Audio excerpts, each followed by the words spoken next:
Entre sport et culture, les premiers Jeux africains de lutte traditionnelle. Venue de la brousse, développée par des paysans illettrés, la lutte africaine est fortement teintée de superstitions. Ici, pour terrasser son adversaire, il faut des muscles et des gris-gris.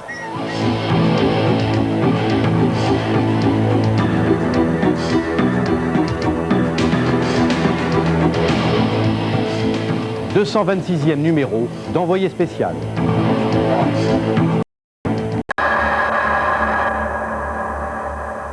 Pour le dernier reportage de ce magazine, nous allons vous emmener en Afrique, assister à l'un des plus beaux spectacles qui soient, les championnats de lutte traditionnelle. Ils viennent de tout le continent, ils sont forts, ils sont beaux, ils sentent bon le sable chaud, le sable de l'arène de Niamey, où ils se sont affrontés pendant une semaine à l'ombre des gris-gris, l'arme indispensable pour triompher. C'est que cette discipline est bien plus qu'un sport, venu de la brousse, c'est une culture qui plonge au plus profond des croyances. Du Niger au Bénin, en passant par le Burkina Faso, Jean-Jacques Dufour et Jean-François Hoffmann ont donc suivi ces lutteurs paysans, ceux que l'on a déjà surnommés les dieux du sable.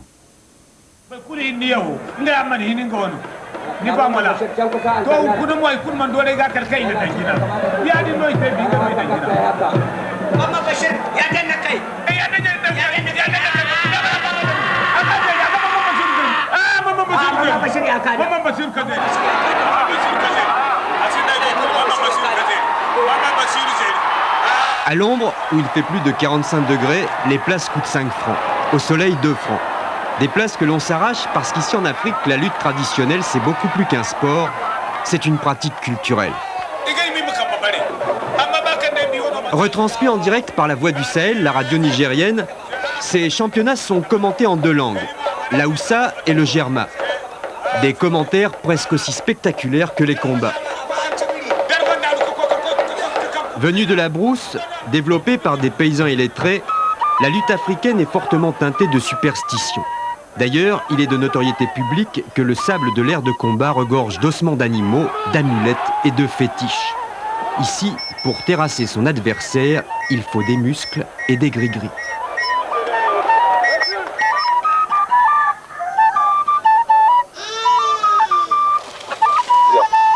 Cultivateur, comme la plupart des lutteurs, Bazié Gouama a 26 ans. Il habite Pouni, un petit village du Burkina Faso. Bien évidemment, il croit dur comme fer aux esprits qui font gagner ou perdre un combat et estime que contre un mauvais présage ou un sortilège, ses 90 kilos ne pèseraient pas bien lourd. Le gourou de Bazié, son entraîneur, c'est son père.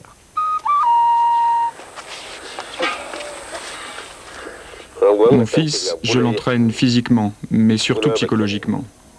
Vous aussi, vous étiez un lutteur quand vous étiez jeune? Oui, et j'étais même le champion. Vous croyez que votre fils a des chances de gagner à Niamey pendant les championnats d'Afrique?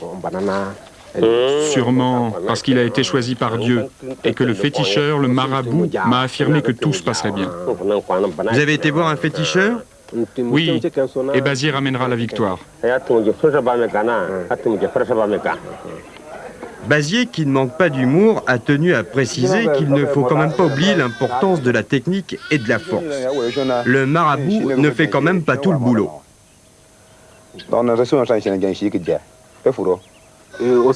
Et ces bagues, ce sont des gris-gris? Oui, pendant les combats, ces bagues me protègent. Elles me protègent des mauvais coups, des fractures. Oui, mais malheureusement pour lui, dans les championnats officiels, les bagues sont interdites.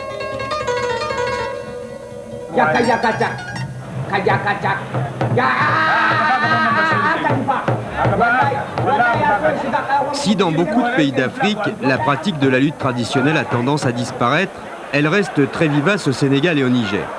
C'est si vrai qu'à Niamey, personne ne doute de l'issue des combats. Qui pourrait battre les Nigériens? Les Béninois? Les Burkinabés? C'est le maire de l'Afrique, Niger. Tu vas voir comment ils vont faire. Tu crois qu'ils vont gagner? Ils vont gagner, c'est moi, je suis sûr. Je m'appelle Tigani. C'est moi qui t'ai dit, ils vont sûr, je suis hôtel. Je suis sûr qu'ils vont gagner, Inch'Allah. Comme le Sénégalais n'est pas venu, ils vont gagner. Mais il y a les Béninois aussi. Non, les Béninois ne connaissent rien. Bénin, Togo, Burkina, Mais un peu Burkina, je crois, ou même Maroc. Et les Ivoiriens? Non, ils ne connaissent rien.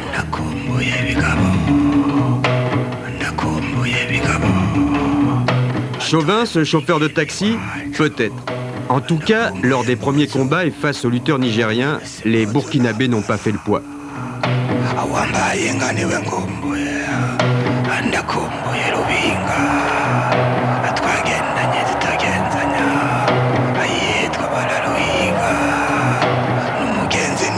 Comme Bazier Guama, Koutou Sidiki a été terrassé. Koutou lutte dans la catégorie des moins de 85 kilos. Marié, père d'un enfant, il habite Toma, une petite ville de 10 000 habitants située au nord-ouest de Ouagadougou, capitale de ce pays, qui est l'un des plus pauvres du monde. Koutou, qui tient une petite échoppe appartenant à son oncle, a 15 frères et sœurs. Koutou ne parle pas le français, il a quitté l'école bien avant la 6e. C'est votre frère? Oui. Vous trouvez que c'est un bon lutteur? Oui. Pourquoi? Il lutte. Il lutte. Il lutte pour tout, dans tout, ou juste dans une arène? Un peu. Vous êtes sa mère? Vous parlez français, vous? Vous parlez pas français? On comprend un peu. On a fréquenté, mais on n'est pas parti loin.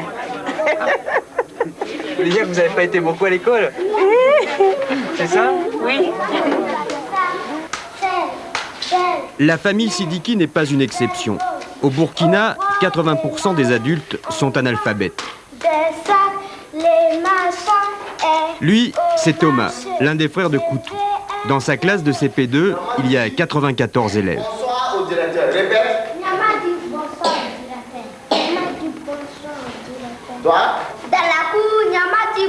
94 élèves et un instituteur. Oh, c'est un peu trop. C'est pas facile. Surtout avec les conditions de vie. C'est pas facile. Surtout en temps de chaleur. Combien il fait là aujourd'hui? Oh, j'ai pas une idée parce que j'ai pas de thermomètre dans ma classe, si bien que. Bon, il y a un seul thermomètre pour toute l'école. Pas loin de 40. Ouais, ça vaut 40. Vous pensez en faire des bacheliers? Oh, comme c'est une politique nationale, on dit on ne veut pas des élites, c'est tout juste une question d'alphabétisation des maths. Donc c'est la quantité. On veut que les enfants sachent lire et écrire. Bon, c'est la politique générale, mais n'empêche que l'idéal serait qu'ils puissent progresser.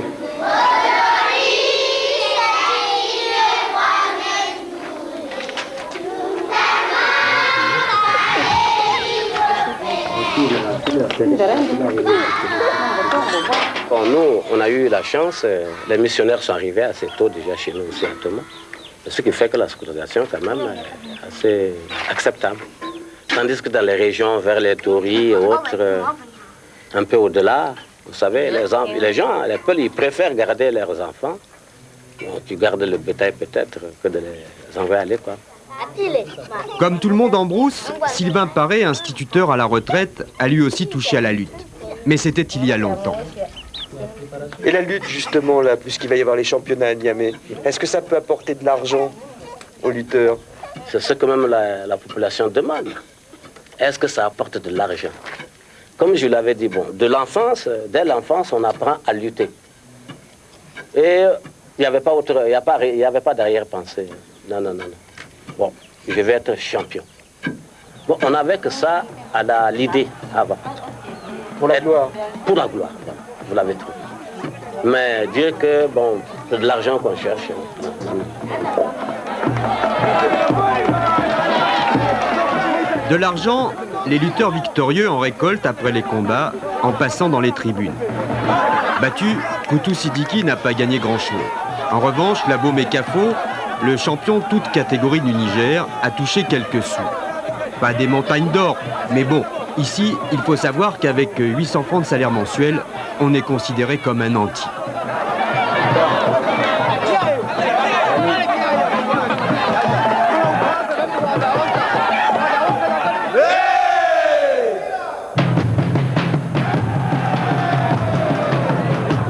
Des dons en espèces, mais aussi en nature. C'est en tout cas ce que m'a expliqué cette jeune femme.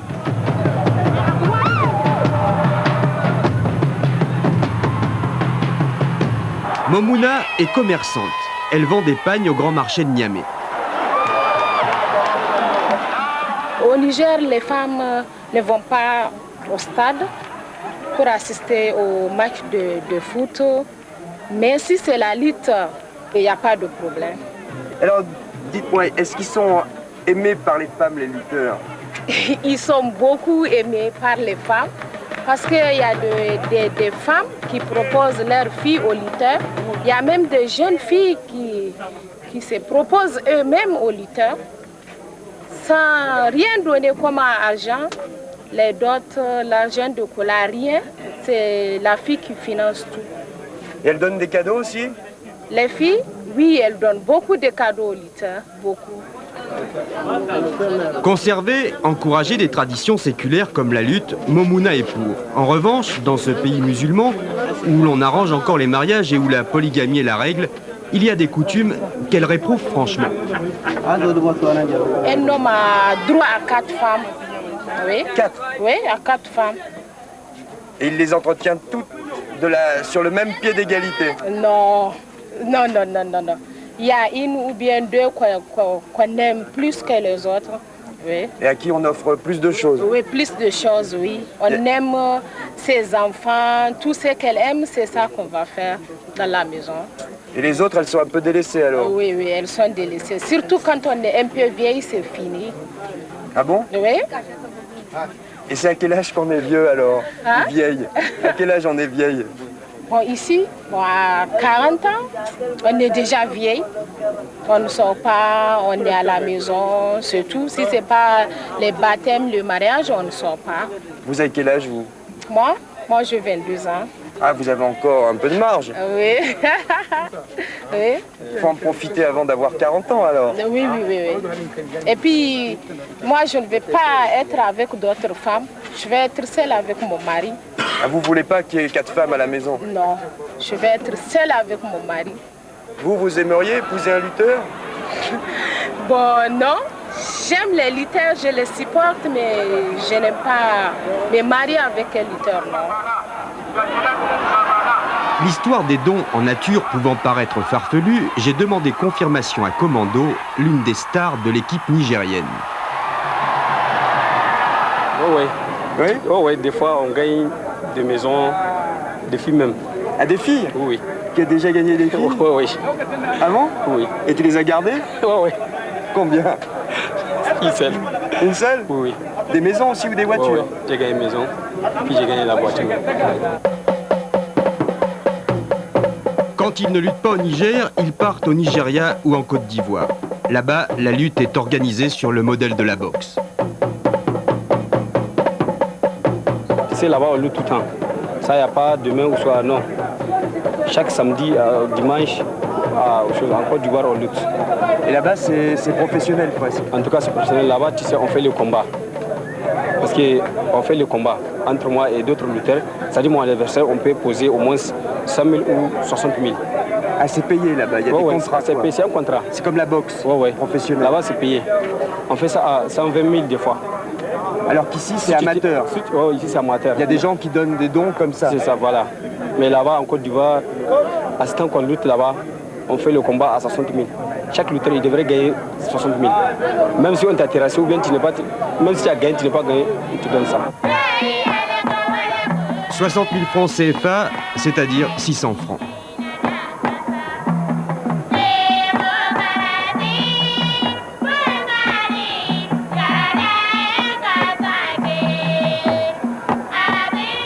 Zachary Merabo, 90 kg.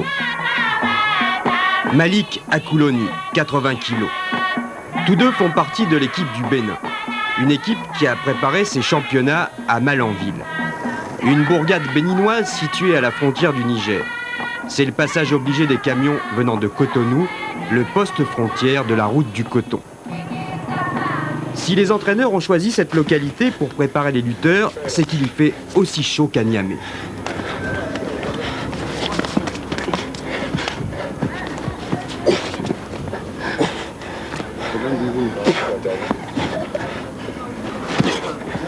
Non, ça va.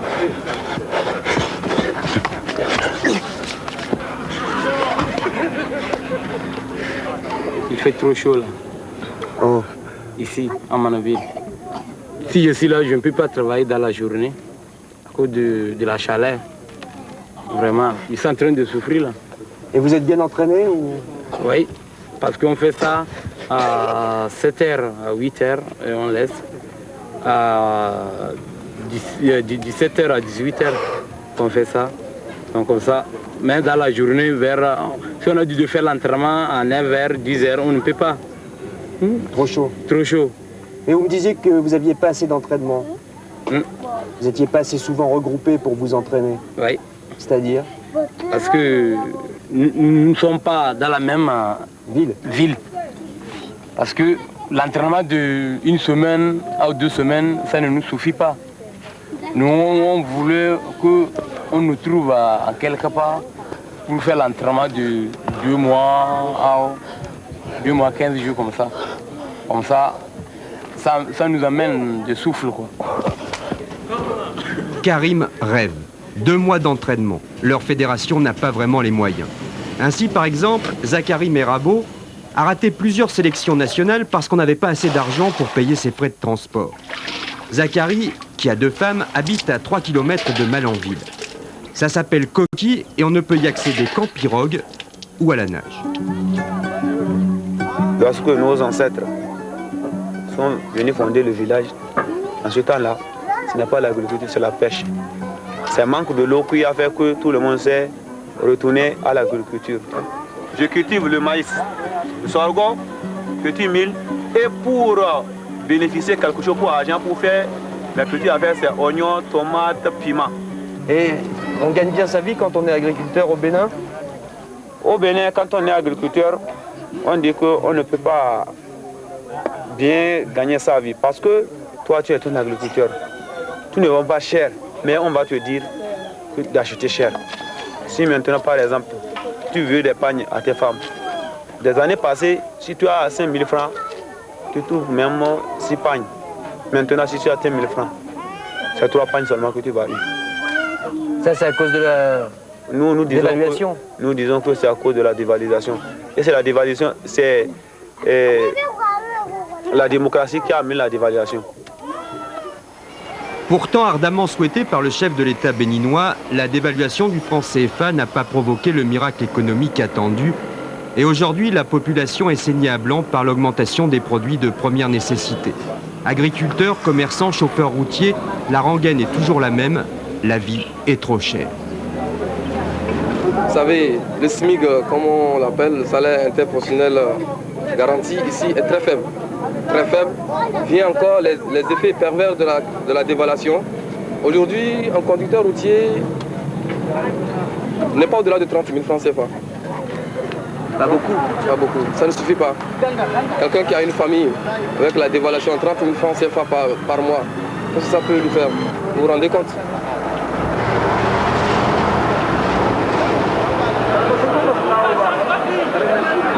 En Afrique, c'est clair, il vaut mieux être entraîné à lutter. Misère, famine, guerre tribale, les combats livrés ne manquent pas et s'étendent bien souvent au-delà de ce cercle.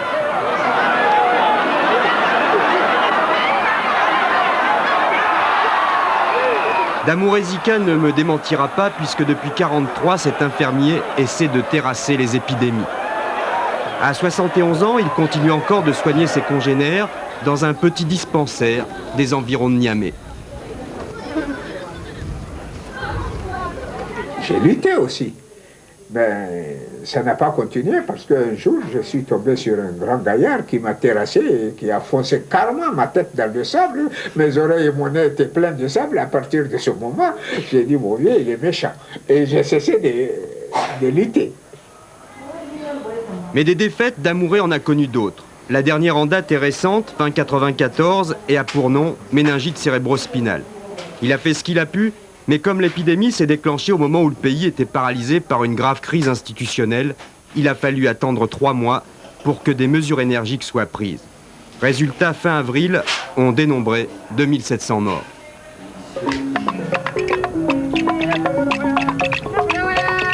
Encore bon pied bon oeil, cet homme, qui n'a été terrassé qu'enfant par un lutteur plus fort que lui, est toujours en train de se battre. Il y a 3 ans, Damouret a acheté avec son argent une immense pirogue qui devait servir à soigner les gens qui habitent le long du fleuve Niger. Le problème, c'est qu'il lui manquait 12 500 francs pour équiper le bateau d'un moteur. 3 ans après, et malgré de nombreuses démarches, Damouret, qui n'a toujours pas trouvé cette somme, ne désespère pas. Ça fait 3 ans que là. Ça fait 3 ans que ça piétine. Oui. Alors j'attends l'aide de quelqu'un et cette aide ne veut pas venir. Voilà. J'ai demandé l'aide des Canadiens. Ils m'ont demandé de fournir beaucoup de papiers. J'ai fourni tous les papiers et je savais bien que les gens promettent, ça ne réalise jamais. Vous avez demandé au président du Niger? Le président du Niger, vous savez, le Niger, on ne peut rien demander au Niger à l'époque. À ce moment d'ailleurs. Un pays qui n'a pas d'argent pour payer ses ouvriers, ses fonctionnaires, comment voulez-vous lui demander de l'argent pour faire autre chose? Il est comme moi aussi. Il est en train de demander à la France, aux pays amis. Alors, si lui, il a eu satisfaction, c'est très bien pour payer ses gens, mais moi, je peux attendre. Pour moi, c'est pas pressé. Vous voyez, actuellement, nous sommes en épidémie de méningite. Si cette pirogue marchait, vous voyez le service que ça doit rendre. Nous avons un programme élargi de vaccination. Ce programme, il ne faut pas que ça s'arrête à Niamey seulement. Et là où les voitures peuvent aller, et là où il y a des routes. Et il faut penser aux gens du fleuve. Et quand on sait qu'au Niger, l'espérance de vie est de 47 ans, on comprend l'utilité de cette pirogue. En attendant, et pendant les championnats, que ce soit dans les arènes ou devant les postes de télé, on s'est bien diverti. Notamment grâce à Rachid Belaziz, un lutteur marocain qui en quelques combats est devenu la coqueluche du public.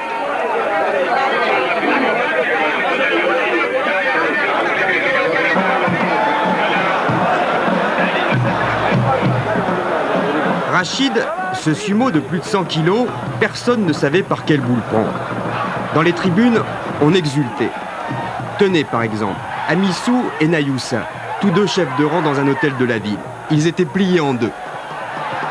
Rachid, vous savez, bon, c'est vrai, c'est un bon lutteur, mais aussi, il anime, vous voyez. C'est pour ça que tout le monde, dès qu'il le voit, bon, il veut le voir, parce qu'il anime, puis il est fort. Quand il lutte, il rigole. Il y a là où, par exemple, là où il a pris quelqu'un, et puis il rigole. Vous voyez. Il n'a même pas peur de Rachid, mais quand même, lui, c'est pas son problème. Donc, c'est des lutteurs comme ça, vraiment. Moi, je trouve qu'ils sont très bien pour une discipline telle que la lutte parce que tu le terrasses et il rigole. On le terrasse et il rigole. Et c'est quoi? C'est tout ce qu'on veut. Il ne faut pas se fâcher. C'est ça, les jeux. Et vous lui avez donné un surnom? Bumburutu. Rachid est brusquement Bumburutu pour les Nigériens. Bumburutu, c'est-à-dire que c'est quelqu'un qui a un gros ventre. Et elle est là comme une femme, une grosse femme quoi. Et elle est trop forte. C'est ça, Bumburutu.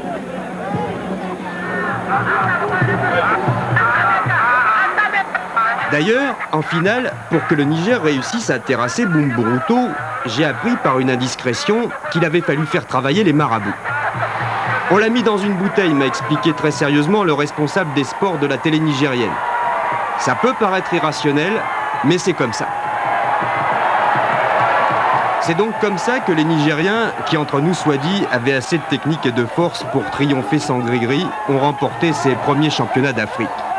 Une victoire qui n'a pas laissé d'amertume aux vaincus.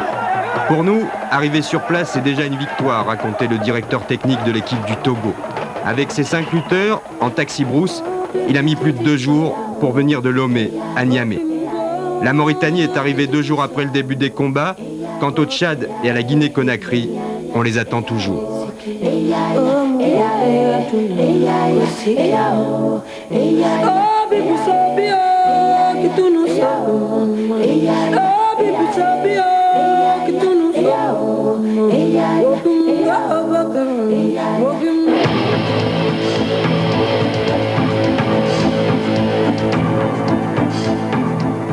Jean-Jacques Dufour, bonsoir. Bonsoir. D'abord, j'aimerais vous demander pourquoi vous avez eu envie de faire ce reportage sur la lutte africaine. D'abord parce que j'aime l'Afrique et les Africains, et qu'en plus je trouve que l'opportunité de montrer de ce continent autre chose que des images de guerre tribale de famine ou de misère est une opportunité à saisir. Souvent, je pense que vu d'ici, à travers le filtre des médias, on a l'impression que l'Afrique est perpétuellement à feu et à sang. Et je pense